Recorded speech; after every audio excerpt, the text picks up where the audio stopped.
नमस्कार, good evening. मैं सनी आपका हार्दिक स्वागत करता हूं संकल्प स्टडी सर्कल के एप्लीकेशन में और यूट्यूब चैनल पे। उम्मीद करता हूं आप सब लोग बढ़िया होंगे। और दोस्तों, आज मैं आपको इंग्लिश लैंग्वेज का एक इंपॉर्टेंट चैप्टर मॉडल ऑक्सिलरी कराने वाला हूं, जो कि आपके आने वाले एग्जाम के लिए काफी इंपॉर्टेंट होगा। तो चलिए बच्चे, स्टार्ट करते हैं। और आज की क्लास का जो टॉपिक है मॉडल ऑक्सिलरी, इसको शुरू से लेकर लास्ट तक देखिएगा, आपको बहुत अच्छे से क्लैरिटी के साथ चीजें समझ में आ जाएंगी और आपके एग्जाम में जो भी क्वेश्चन आएगा बेहतर तरीके से बना सकेंगे। बस ध्यान से देखिएगा। तो बच्चे, आज हम पढ़ने वाले हैं क्या? Model auxiliary. क्या पढ़ने वाले हैं बच्चे? Model auxiliary. तो सबसे पहला सवाल तो ये है सर कि मॉडल ऑक्सिलरी होता क्या है? ठीक है, मॉडल होते क्या है, मॉडल ऑक्सिलरी है क्या? तो इसके डेफिनेशन में हम चलते हैं। सबसे पहली बात, मॉडल्स जो होते हैं बच्चे, ये जो मॉडल्स होते हैं ये कुछ और नहीं होते, ये एक हेल्पिंग वर्ब की तरह ही होते हैं, सहायक क्रिया ही होते हैं। ठीक है ना? ये एक ऐसे हेल्पिंग वर्ब होते हैं जो स्पीकर के मूड को रिप्रेजेंट करते हैं। किसको रिप्रेजेंट करते हैं? स्पीकर के मूड को।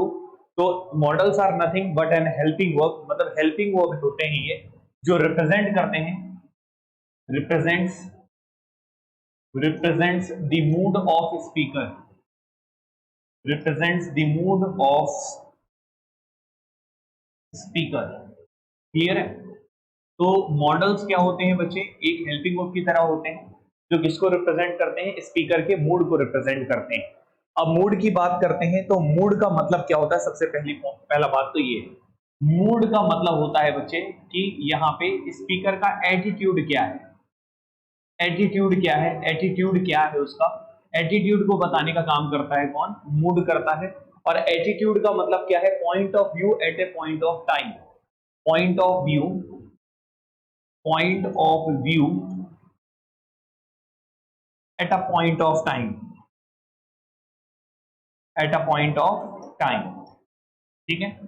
तो सबसे पहली बात, मॉडल्स होते क्या है? मॉडल्स एक हेल्पिंग वर्ब होते हैं जो रिप्रेजेंट करते हैं स्पीकर के मूड को। मूड का मतलब होता है एटीट्यूड, और एटीट्यूड का मतलब होता है point of view at a point of time. तो यहाँ पे मॉडल ऑक्सिलरी का मतलब केवल एक हेल्पिंग वर्ब है जो स्पीकर के मूड को बताता है। अब सवाल उठता है, सर कौन कौन से मॉडल ऑक्सिलरी होते हैं? तो मॉडल ऑक्सिलरी को दो हिस्सों में बांटा गया है। मॉडल ऑक्सिलरी को दो हिस्सों में बांटा गया है। एक होता है बच्चे क्या? Pure modal auxiliary. एक होता है बच्चे क्या? Pure modal auxiliary. ठीक है? एक होता है प्योर मॉडल ऑक्सिलरी और एक होता है बच्चे आपका, सबसे पहले तो प्योर मॉडल ऑक्सिलरी को देख लो। और एक होता है दूसरा जो होता है उसको बोलते हैं सेमी मॉडल ऑक्सिलरी या डिफेक्टिव मॉडल ऑक्सिलरी। दो नेचर शो करते हैं बाकी के जो मॉडल ऑक्सिलरी होते हैं। तो दूसरा जो हिस्सा होता है उसे हम बोलते हैं सेमी मॉडल ऑक्सिलरी या डिफेक्टिव मॉडल ऑक्सिलरी। ठीक है? सेमी मॉडल ऑक्सिलरी या डिफेक्टिव मॉडल ऑक्सिलरी। तो यहाँ पे मॉडल ऑक्सिलरी को दो तरीकों से डिवाइड कर दिया गया है। एक होता है प्योर मॉडल ऑक्सिलरी और एक होता है सेमी या डिफेक्टिव मॉडल ऑक्सिलरी। अब सवाल उठता है, सर कि प्योर मॉडल ऑक्सिलरी में कौन कौन से आते हैं? तो आइए प्योर मॉडल ऑक्सिलरी के बारे में पहले हम देख लेते हैं कि कौन कौन से मॉडल ऑक्सिलरी हैं जो प्योर मॉडल ऑक्सिलरी कहलाते हैं। तो जैसे आपने सुना होगा मे, कैन। ठीक है, मे हो गया, कैन हो गया। मे का पास्ट फॉर्म क्या हो जाएगा? माइट हो जाएगा। कैन का क्या हो जाएगा? कुड हो जाएगा। विल हो गया, शैल हो गया, विल का वुड हो जाएगा, सैल का सुड हो जाएगा। ये सब बच्चे प्योर मॉडल ऑक्सिलरी हैं। ठीक है?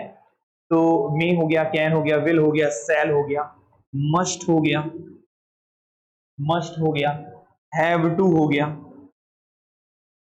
हैव टू का पास्ट फॉर्म हो जाएगा हैड टू। ठीक है ना? तो ये सब बच्चे प्योर मॉडल ऑक्सिलरी हैं। मस्ट हो गया, साथ में ought to, OUGHT, ought to. ये सब बच्चे प्योर मॉडल ऑक्सिलरी हैं। कौन कौन से? May, can, will, shall, must, have to, might, could, would, should, ought to और हैड टू। ये सब क्या है बच्चे? प्योर मॉडल ऑक्सिलरी हैं। और इनका इस्तेमाल कैसे करना है ये सारी चीजें अभी हम सीखेंगे। तो सबसे पहला तो हमने प्योर मॉडल ऑक्सिलरी आपके सामने लिस्ट रख दी है। ये सब किसकी कैटेगरी के अंतर्गत आते हैं? Pure modal auxiliary. और इनका यूज कैसे करेंगे ये हम अभी सीखेंगे। अब आते हैं बच्चे दूसरा जो मॉडल ऑक्सिलरी है जिसको हम बोलते हैं सेमी मॉडल ऑक्सिलरी या डिफेक्टिव मॉडल ऑक्सिलरी। मतलब सेमी और डिफेक्टिव इनका नाम क्यों पड़ा है ये जब हम इसको पढ़ाएंगे तो आपको बताएंगे। लेकिन अभी हम चलते हैं सीधा सा सेमी और डिफेक्टिव मॉडल ऑक्सिलरी में। तो कौन कौन से होते हैं? एक होता है यूज्ड टू, एक होता है यूज्ड टू, एक होता है डेयर टू, और एक होता है नीड टू। तो ये सब होते हैं बच्चे क्या, आपके डिफेक्टिव मॉडल ऑक्सिलरी। इसके बारे में चर्चा हम जब ये पढ़ेंगे तब करेंगे, लेकिन अभी सबसे पहले जो हमें पढ़ना है वो पढ़ना है प्योर मॉडल ऑक्सिलरी, और दूसरा क्या है ये आपका डिफेक्टिव या सेमी मॉडल ऑक्सिलरी। इनका नेचर क्या होता है ये आगे आप डिस्कस करेंगे। अभी यहां तक उम्मीद करता हूं आपको समझ में आया होगा। अब हम सीधा सा आगे बढ़ते हैं बच्चे। हम सबसे पहले प्योर मॉडल ऑक्सिलरी के बारे में पढ़ेंगे, और प्योर मॉडल ऑक्सिलरी हमारा मेन हेड ही रहेगा आज की क्लास का, ठीक है। प्योर मॉडल ऑक्सिलरी, कब इनका इस्तेमाल किया जाता है, कैसे लिखा जाता है, ये सारी चीजें हम सीखेंगे, ठीक है। तो प्योर मॉडल ऑक्सिलरी में सबसे पहली बातचीत उठती है जो, वो उठती है बच्चे किसकी, परमिशन की। सबसे पहली बात उठती है किसकी, परमिशन की। तो अगर हमको मान लो किसी से परमिशन लेना हो, रुकना थोड़ा सा, ठीक है। सबसे पहले हम बातचीत किसके बारे में करेंगे बच्चे, परमिशन के बारे में बातचीत करेंगे। तो देखो परमिशन या तो दिया जाता है और या तो लिया जाता है। किसी से आप या तो परमिशन लेंगे या तो किसी को आप परमिशन देंगे। तो परमिशन में जो कंसेप्ट काम करता है गिव एंड टेक का काम करता है, या तो आप परमिशन किसी को देंगे या तो फिर किसी से परमिशन आप क्या करेंगे, लेंगे, ठीक है। तो गिव और टेक का कंसेप्ट यहाँ पे काम करेगा परमिशन में, या तो परमिशन दिया जाएगा या तो परमिशन क्या किया जाएगा, लिया जाएगा। अब देखिए जब परमिशन दिया या लिया जाता है तो कौन सा मॉडल ऑक्सिलरी यूज किया जाता है। तो यहाँ पे मॉडल ऑक्सिलरी जो यूज करते हैं वो या तो मे यूज करते हैं या तो कैन यूज करते हैं। मे या कैन का इस्तेमाल किया जाता है। तो हम लिख लेते हैं जब मॉडल ऑक्सिलरी की परमिशन की बात करते हैं तो दो मॉडल ऑक्सिलरी यूज किया जाता है, या तो मे यूज करेंगे या तो कैन यूज करेंगे। लेकिन सवाल ये उठता है जब हम किसी से परमिशन देते हैं या परमिशन लेते हैं तो हम कौन सा मॉडल ऑक्सिलरी यूज करते हैं बच्चे, मे या कैन यूज करते हैं। लेकिन सवाल ये उठता है सर कि मे कब यूज किया जाता है, कैन कब यूज किया जाता है। तो ये चीज याद रखिएगा, मे का यूज किया जाता है जब हम किसी से फॉर्मली परमिशन लेते हैं या फॉर्मली किसी को परमिशन देते हैं। लेकिन अगर किसी को इनफॉर्मल हम किसी को परमिशन देंगे या इनफॉर्मल किसी से परमिशन लेंगे तो बच्चे उस वक्त हम क्या यूज करेंगे, कैन यूज करेंगे। ये एक इंपॉर्टेंट बात है, इस बात को आप हमेशा याद रखिएगा। लेकिन आपके मन में एक डाउट होगा कि सर ये फॉर्मल है क्या, फॉर्मल का मतलब क्या है, फॉर्मल को हम पहचानेंगे कैसे। तो बच्चे फॉर्मल का मतलब होता है क्या, एक स्पेशल कोड ऑफ कंडक्ट। क्या होता है बच्चे, फॉर्मल का मतलब होता है कोड ऑफ कंडक्ट। क्या होता है, code of conduct. Code of conduct से आप समझ सकते हैं, या फिर कोड ऑफ कंडक्ट से समझ में ना आए तो आप किसी के लिए रिस्पेक्ट शो करते हैं। क्या शो करते हैं, रिस्पेक्ट शो करते हैं। तो उस वक्त बच्चे आप क्या है, एक फॉर्मली बिहेव करते हैं। जैसे आप अपने टीचर से, अपने सीनियर से बात करेंगे तो एक फॉर्मली बात करेंगे, और उस वक्त क्या होता है, एक कोड ऑफ कंडक्ट और रिस्पेक्ट की बात आती है। तो इसलिए बच्चे हम उसे क्या बोलते हैं, यहाँ पे फॉर्मल बोलते हैं। अब जैसे कुछ एग्जांपल दे देते हैं, जैसे फॉर्मली के लिए, कोड ऑफ कंडक्ट या रिस्पेक्ट के लिए कहां कहां दिया जाता है। जैसे आप किसी को सर लिखते हैं या मैडम लिखते हैं, ठीक है ना, या फिर किसी का सरनेम लिखते हैं, तो सरनेम में भी बच्चे एक रिस्पेक्ट छुपा रहता है।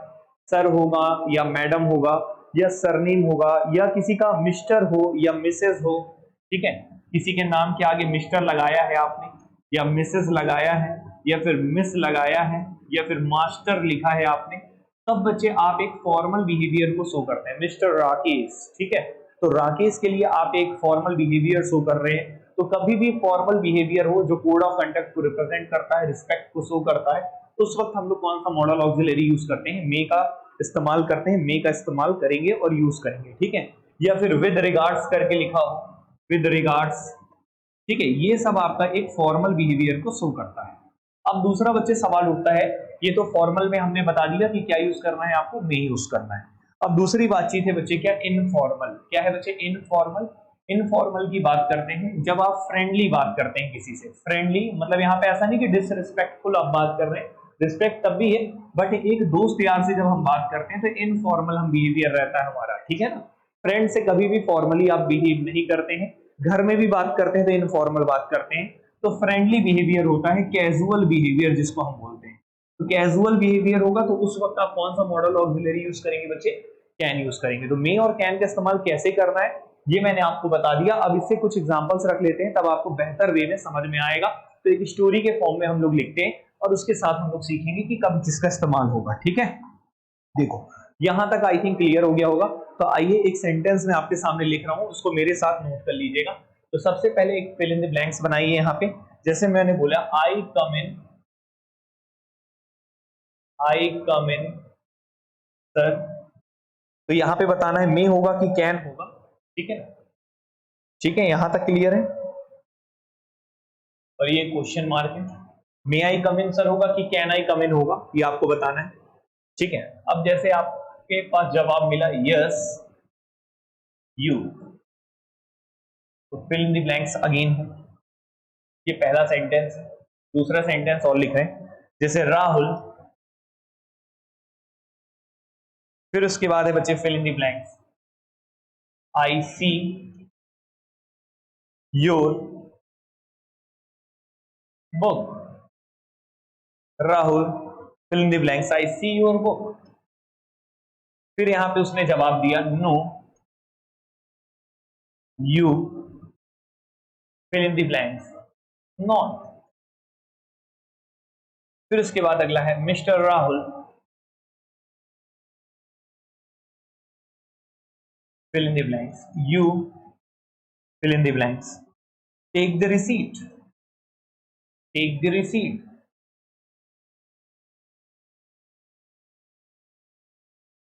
फिर उसके बाद है मिस्टर शर्मा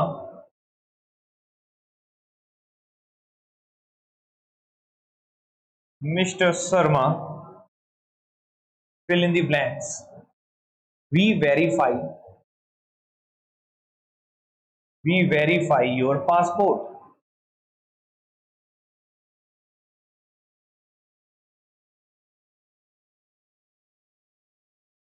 फिर उसके बाद उन्होंने जवाब दिया ऑफ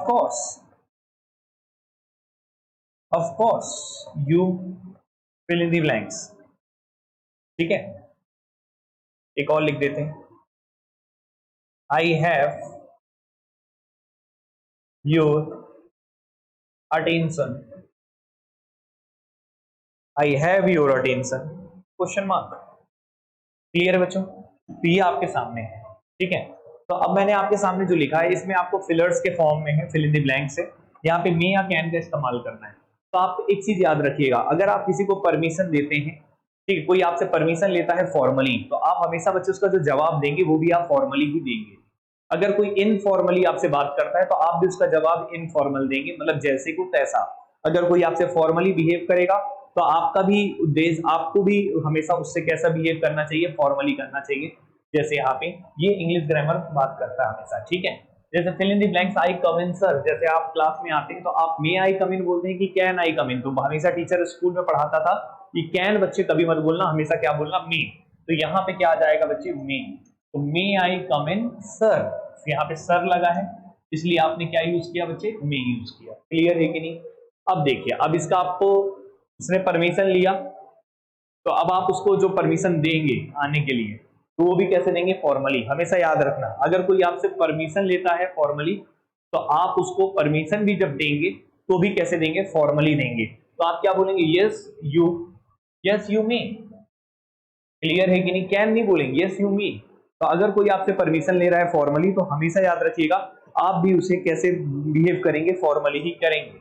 अब जैसे Rahul fill in the blanks, I see your book, तो यहाँ पे सर मैडम कुछ भी नहीं लिखा, केवल नाम लिखा है, तो यहाँ पे क्या लिखेंगे, can. Rahul can I see your book, तो राहुल ने क्या बोला, no you can not, no you can. Informal casual friendly वाली बात थी, ठीक है? अब यहाँ पे मिस्टर लगा है, mister Rahul, you may take the receipt पढ़ते हैं, रिसिप्ट नहीं पढ़ते, रिसीट पढ़ते हैं। Mister Rahul you may take the receipt, mister Rahul, mister लगा है इसलिए क्या लगाएंगे, मे लगाएंगे। अब जाओ, ठीक है, यहां तक क्लियर। अगला sentence, mister Sharma we verify your passport, तो यहाँ पे अगेन क्या होगा, मी, क्योंकि यहाँ मिस्टर लगा है। Mister Sharma may we verify your passport, तो उसमें जवाब आया of course you may, of course you may, of course you may. तो ये एक सेंटेंस है पूरा, मतलब प्रॉपर है, एक ही पैराग्राफ है। अगले में चलते हैं, fill in the blanks, I have your attention. तो आप देखते होंगे रेलवे स्टेशन में सुनने को मिलता होगा, तो वहां हमेशा बच्चे क्या बोला जाता है, may I have your attention, may I have your attention, ठीक है? क्योंकि वो फॉर्मली बोलता है। क्लियर है ना? फॉर्मल बिहेवियर शो करता है जब भी रेलवे स्टेशन वगैरह में बोलता है, आप सबको रिस्पेक्ट शो करता है। क्लियर है कि नहीं?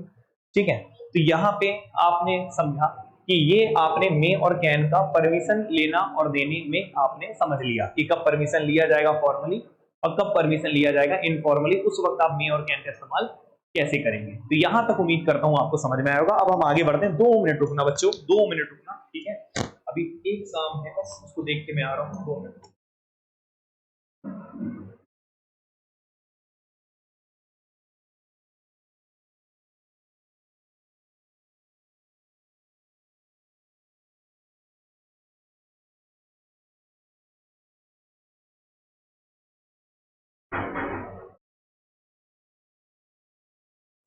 आई थिंक ये क्लियर हो गया होगा, कोई समस्या नहीं होगा। अब सीधा सा बच्चे हम आगे बढ़ते हैं, ठीक है। यहां तक कोई समस्या आपको नहीं होगा। तो परमिशन के बाद अगला जो हिस्सा बचता है बच्चे, जिसको बोलते हैं क्या, रिक्वेस्ट। क्या बोलते हैं बच्चे, रिक्वेस्ट। तो आपने सबसे पहला हिस्सा पढ़ लिया क्या, परमिशन। अब दूसरे हिस्से में चलते हैं बच्चे, किसमें, रिक्वेस्ट में, ठीक है। तो आइए देखते हैं रिक्वेस्ट के बारे में समझते हैं। तो दूसरा हिस्सा अब आप जो पढ़ेंगे, रिक्वेस्ट, ठीक है। अब रिक्वेस्ट के लिए भी आप मॉडल ऑक्सिलरी वगैरह यूज करेंगे। अब देखते हैं कौन सा मॉडल ऑक्सिलरी आप यहाँ भी यूज करेंगे। रिक्वेस्ट के लिए कौन सा मॉडल ऑक्सिलरी यूज करेंगे, ठीक है।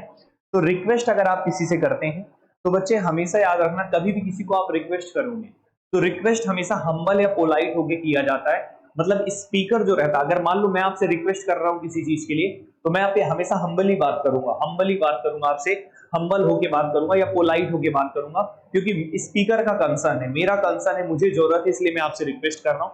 तो याद रखना, रिक्वेस्ट कभी भी किया जाता है तो कैसे किया जाता है, हम्बली या फिर पोलाइट मैनर में, ठीक है। हम्बल या पोलाइट मैनर में, याद रखिएगा। या और हमेशा स्पीकर का कंसर्न होता है, हमेशा याद रखना, स्पीकर का कंसर्न होता है, स्पीकर को ज्यादा जरूरत रहती है, स्पीकर कंसर्न, तब हम रिक्वेस्ट करते हैं, ठीक है। अब जब हम रिक्वेस्ट करेंगे तो सामने वाला क्या देगा, हमें कुछ ना कुछ परमिशन वगैरह देगा, ठीक है। चलो, तो अब हम देखते हैं, अब रिक्वेस्ट की बात करते हैं। तो यहाँ भी दो मॉडल ऑक्सिलरी यूज किया जाता है, या तो वुड या कुड। तो यहाँ लिख लेते हैं, या तो वुड यूज किया जाएगा रिक्वेस्ट में, या तो कुड यूज किया जाएगा, ठीक है। वुड या कुड। तो वुड कब यूज करते हैं, जब हम फॉर्मल बात करते हैं। क्या बात करते हैं बच्चे, फॉर्मल। फॉर्मली अगर हम बात करेंगे तो हम लोग क्या यूज करते हैं बच्चे, वुड यूज करते हैं, याद रखिएगा।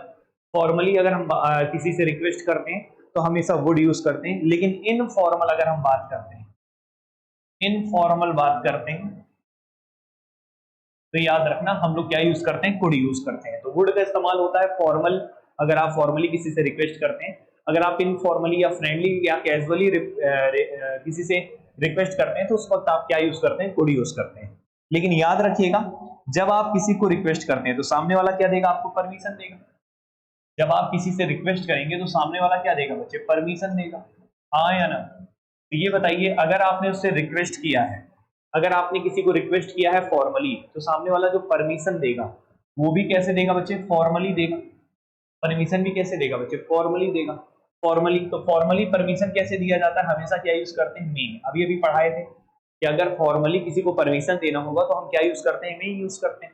उसी तरीके से अगर आप रिक्वेस्ट करते हैं इनफॉर्मल मैनर में, तो सामने वाला अगर परमिशन देगा, क्या देगा बच्चे, परमिशन देगा। देखो, अगर आप किसी से कोई भी रिक्वेस्ट करते हैं तो बिल्कुल सामने वाला सुनेगा आपकी बात और उसके हिसाब से आपको परमिशन देगा, ठीक है ना।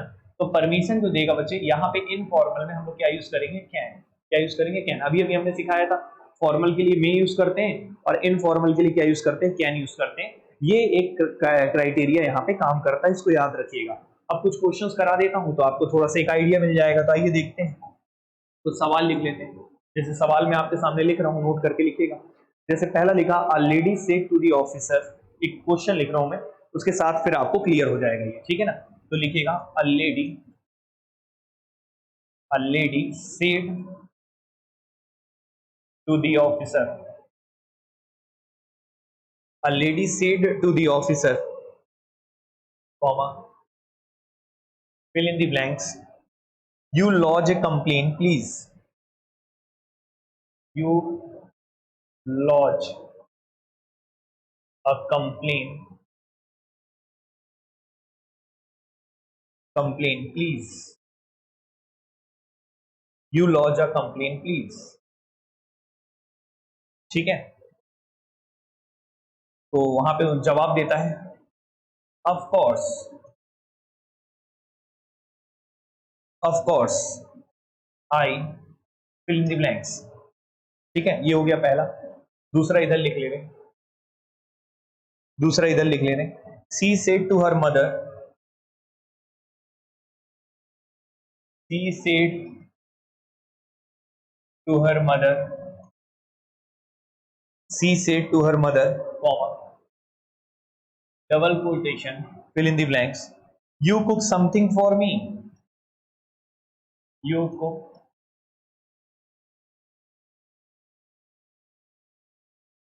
something for me। ठीक है, तो वहां से जवाब आता है, मदर की तरफ से जवाब आता है, right now, comma, I, fill in the blanks, not. तीसरा, fill in the blanks, you like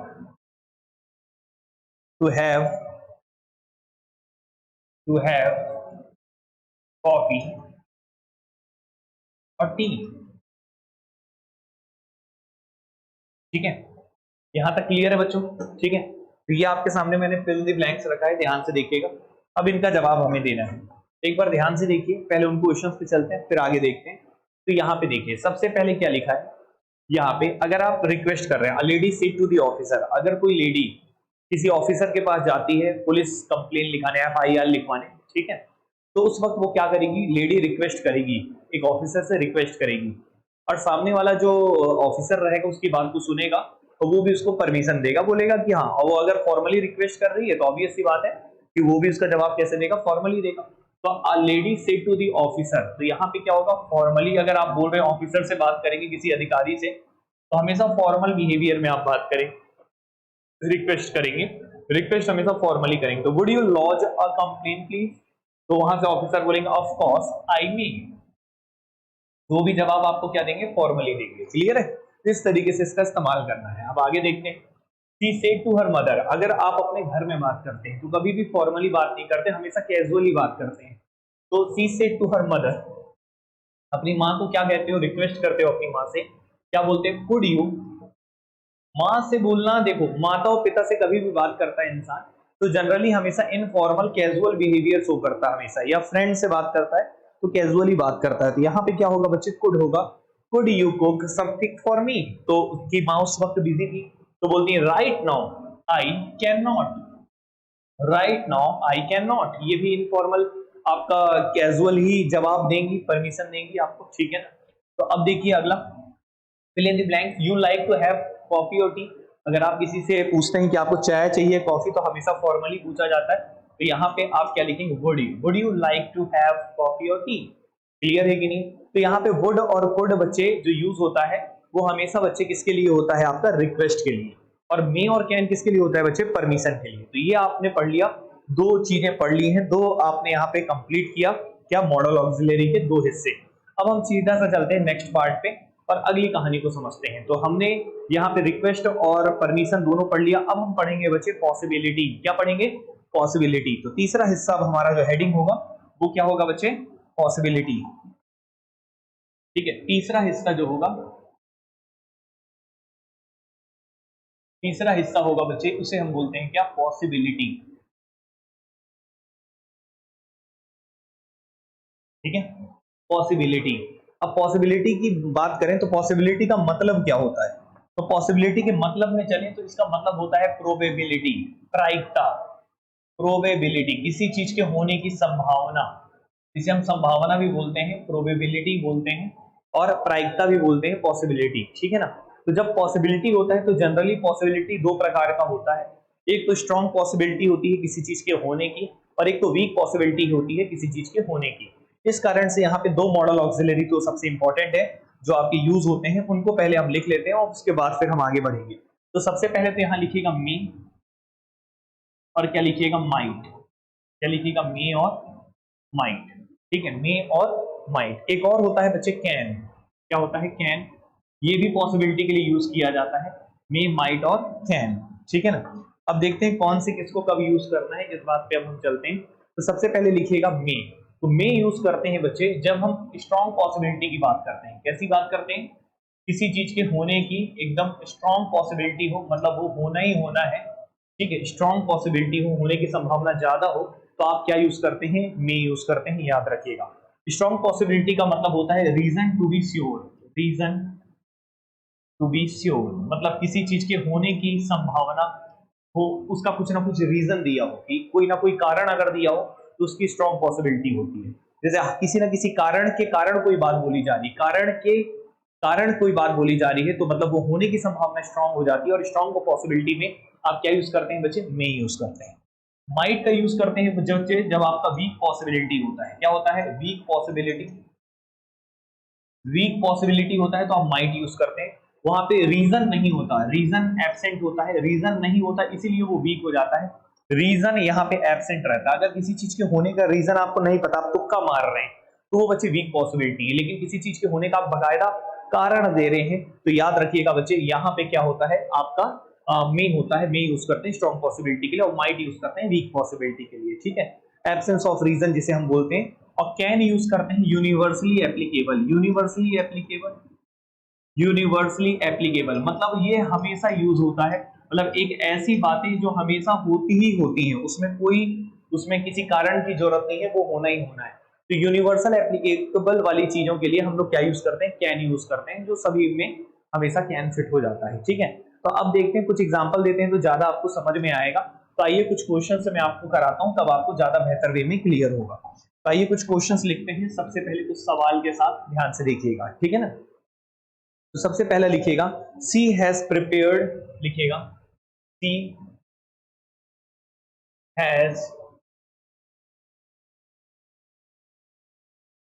has prepared well, she fill in the blanks, qualify the exam, qualify the exam. C has prepared well, C fill in the blanks, qualify the exam. Second sentence, anyone fill in the blanks, learn English.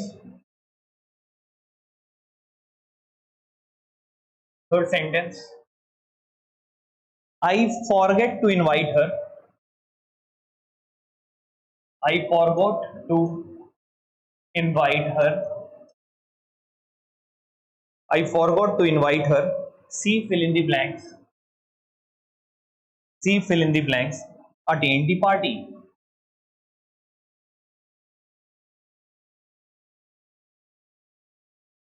C fill in the blanks, attend the party. Fourth one, it is cloudy today, it is cloudy today, it fill in the blanks, rain today.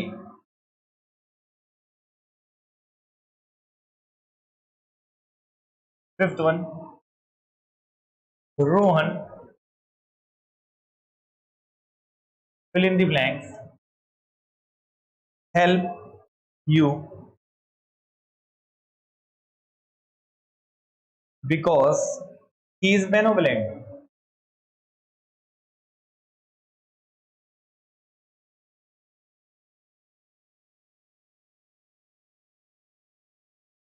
ठीक है, ये बच्चे आपके सामने कुछ sentences लिखे हैं, एक बार ध्यान से देखिएगा।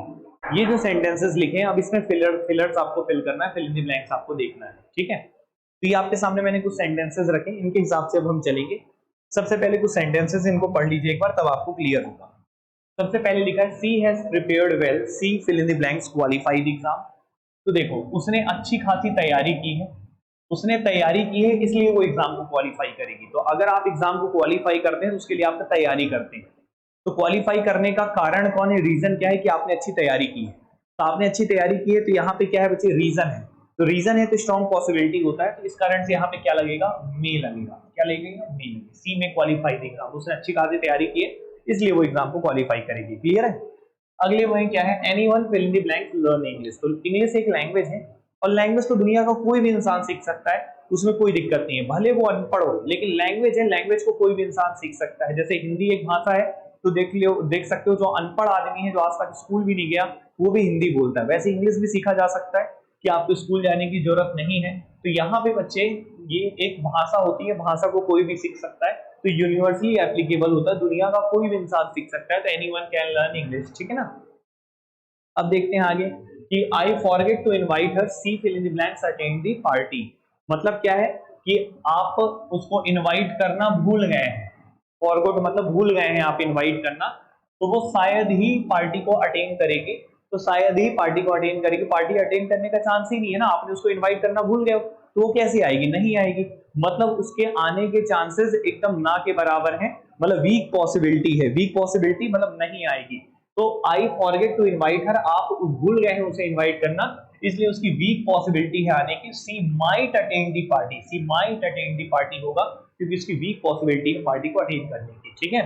इट इज क्लाउडी टुडे, आज क्या है, काफी क्लाउडी है, इट इज क्लाउडी टुडे। तो यहाँ पे क्या होगा, यहाँ पे अगर क्लाउडी है मतलब बादल है, तो बारिश होने के चांसेस बिल्कुल ज्यादा बढ़ जाते हैं। रीजन है क्लाउडी होने के कारण आप बोल रहे हैं, तो यहाँ पे क्या होगा, इट मे रेन टुडे हो जाएगा। क्लियर है कि नहीं है, तो इस तरीके से आप आसानी से जवाब दे सकते हैं। अगले वाले में देखिएगा, रोहन वाले में, Rohan fill in the blanks help you because he is benevolent. Benevolent मतलब होता है दयालु, क्या मतलब होता है, दयालु। तो रोहन एक दयालु व्यक्ति है, ठीक है, काफी हेल्प करता है लोगों की, दयालु आदमी है, तो तुम्हारी भी मदद करेगा। तो ये दयालु होना उसका क्या है, रीजन है कि वो तुम्हारी मदद करे, इसलिए यहाँ पे क्या हो गया बच्चे, मे, क्या होगा, मे। तो यहाँ पे आप क्या यूज करेंगे, मे यूज करेंगे, और इस तरीके से बच्चे इसका जवाब देंगे। तो इस तरीके से आप क्वेश्चन को बहुत ही आसानी से सॉल्व कर सकते हैं, और इसमें कोई समस्या वाली बात नहीं है, ठीक है। तो यहाँ तक की कहानी आई थिंक कोई प्रॉब्लम नहीं होगा। अब इसका जो नेक्स्ट वीडियो डलेगा उसमें मैं आगे की कहानी को कंटिन्यू करूंगा। उम्मीद करता हूँ यहाँ तक समझ में आया होगा, क्लास अच्छी लगी हो तो फीडबैक रिव्यूज के साथ साथ कमेंट जरूर कीजिएगा, कमेंट करके बताइएगा और लाइक कर दीजिएगा वीडियो को। नेक्स्ट क्लास में इसके आगे का कंटिन्यू करेंगे, तब तक के लिए थैंक यू सो मच। जय हिंद, जय भारत।